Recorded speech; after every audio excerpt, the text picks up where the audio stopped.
जमीन खरेदी विक्रीच्या व्यवहारात अहिल्यानगर शहरातील सावेडी येथील डॉक्टरशी तब्बल 14 कोटी 66 लाख रुपयांची फसवणूक केल्याप्रकरणी दाखल गुन्ह्यातील संशयित आरोपी माजी नगरसेवक स्वप्नील शिंदे आणि महेश कोरे यांना आर्थिक गुन्हे शाखेच्या पोलिसांनी अटक केली आहे। त्यांना 30 जून रोजी न्यायालयासमोर हजर केलं असता 6 दिवसांची अर्थात 6 जुलैपर्यंत पोलीस कोठडीत सुनावण्यात आली आहे। दरम्यान 15 दिवसांपूर्वीच या गुन्ह्यातील मुख्य संशयित अमोल जाधव याला अटक केली होती। आतापर्यंत तिघांना या गुन्ह्यात अटक करण्यात आली आहे। स्वप्नील शिंदे आणि महेश कोरे हे दोघे खून मोक्का कलमान्वये दाखल गुन्ह्यात अटकेत होते।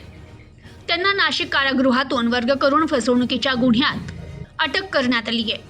डॉक्टर अनिल सुरेभान आटरे राहणार झोपडी कॅन्टीन सावेडी अहिल्यानगर असं फसवणूक झालेल्या डॉक्टरचं नाव आहे।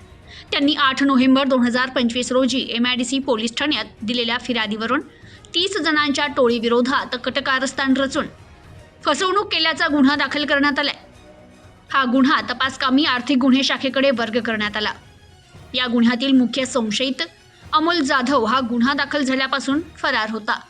त्याला सुरुवातीला अटक करण्यात आली। त्यानंतर स्वप्नील शिंदे आणि महेश कोरे हे न्यायालयीन कोठडीत असल्यानं त्यांना वर्ग करून घेण्यात आला। त्यांना मंगळवारी अटक करून न्यायालयासमोर हजर करण्यात आलं। न्यायालयाने दोघांना 6 जुलैपर्यंत पोलीस कोठडी दिली आहे। पोलीस निरीक्षक डॉक्टर शरद गोरडे हे या गुन्ह्याचा अधिक तपास करतायत। तर मुख्य संशयित स्वप्नील शिंदे, अमोल जाधव आणि त्यांच्या इतर साथीदारांनी संगनमत करून कट रचला।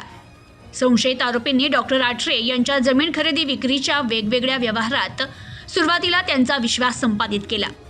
त्यानंतर बनावट कागदपत्र आणि बनावट मिळकती दाखवल्या।